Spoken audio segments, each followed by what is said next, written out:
എന്താ ഈ കണ്ണടയൊക്കെ വെച്ചിരിക്കുന്നത്? ഇവന്റെ കണ്ണിന് നല്ല സുഖമില്ല, അതുകൊണ്ടാണ് ഗ്ലാസ് വെച്ചത്. ചിരിക്കണം. എന്താ ഒരു വലിയ തമാശ പറഞ്ഞതല്ലേ, ചിരിക്കണമെങ്കിൽ ചിരിക്കാം. അല്ല, ഇത് സ്വന്തം തന്നെ. ഇത് ബ്രാൻഡ് എല്ലാം തോന്നും, പക്ഷെ ഇത് പുതിയ ബ്രാൻഡാണ്.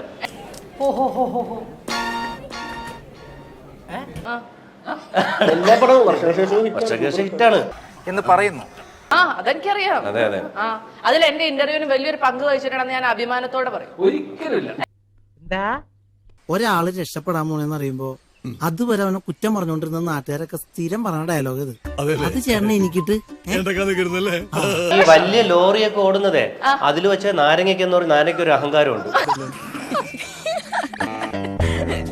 നീ എന്നെ കളിയാക്കുക അല്ല, കാര്യമായിട്ടാക്കിയതാ. ശരി, സത്യമായിട്ട് ഞാൻ കേട്ടെ, ഈ സിനിമ ഭയങ്കര ക്രിഞ്ചായിരുന്നൊക്കെ അത് കഴിഞ്ഞിട്ട് ഇന്റർവ്യൂവിൽ കൊടുത്ത് പറഞ്ഞിട്ടില്ലല്ലോ. മുതലാളി ഒരു പ്രാവശ്യം പറഞ്ഞിട്ടുണ്ട് ബോട്ടിൽ വെച്ചേ, മുതലാളി മറന്നുപോയതാ.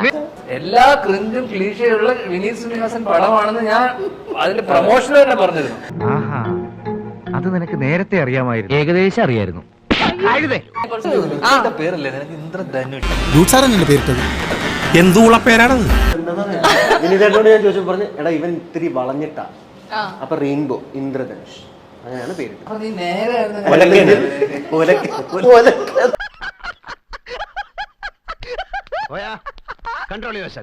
മനുഷ്യനെ നാണം കെടുത്താൻ വേണ്ടി ഓരോരുത്തന്മാര് കച്ച കെട്ടി ഇറങ്ങിയിരിക്കുക തെണ്ടികള്, പാട്ടികള്. ഒരുപാട് കഷ്ടപ്പെട്ട് ഞാനൊരു സിനിമ ഒപ്പിച്ച് അതിൽ വീണെ പിടിച്ച് അഭിനയിപ്പിച്ച് അത് പെട്ടിയിലുമായി. ഞാൻ ആദ്യം വിചാരിച്ചേ കണ്ണട വെച്ചിറങ്ങിയപ്പോ ഉറക്കം വന്നിട്ട് എങ്ങനെ ഇരിക്കുന്നതായിരിക്കും, ഉച്ച കഴിഞ്ഞ് ചോറ് കൊണ്ടിട്ടിരിക്കുന്നതല്ലേ എന്ന്. പിന്നെ അറിഞ്ഞത് ബേസിൽ ജോസഫിന്റെ ഒരു ഇന്റർവ്യൂ ഹിറ്റ് ആയതിന്റെ പുറത്താണ് ഈ കണ്ണട വെച്ചിരിക്കുന്നത്.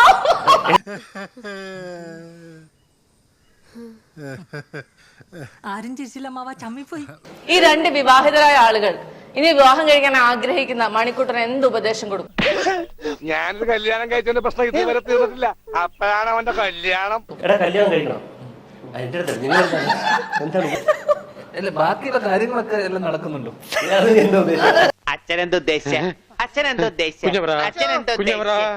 ഞാൻ ഏത് സിനിമ കണ്ടാലുള്ള ആ സ്ഥായി ആയിട്ടുള്ള ഭാവം ഇതിനകത്തും കൊടുക്കും.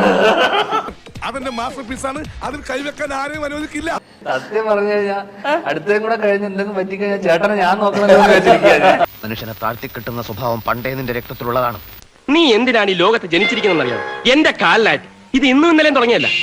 ചെയ്യാതിരിക്കുന്ന അച്ഛൻ, റോളുകൾ ഏറ്റുവാങ്ങുന്ന ചേട്ടൻ, ഭയങ്കര ബുദ്ധിമുട്ടാ. എന്തൊരു കഷ്ടമാണിത്.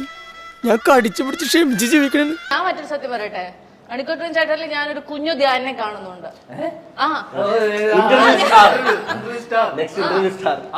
ഞാൻ എടുത്തിരിക്കുന്നത്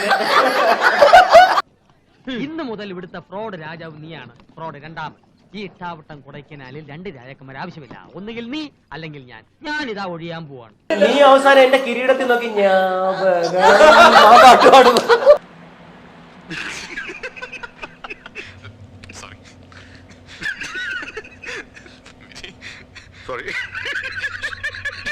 എന്നാ പിന്നെ വരാനുള്ളത് ഏതെങ്കിലും ഓട്ടോ പിടിച്ചു വരും മുമ്പ് ഞാൻ പോട്ടെ. ദൈവം കാക്കട്ടെ എന്നെ.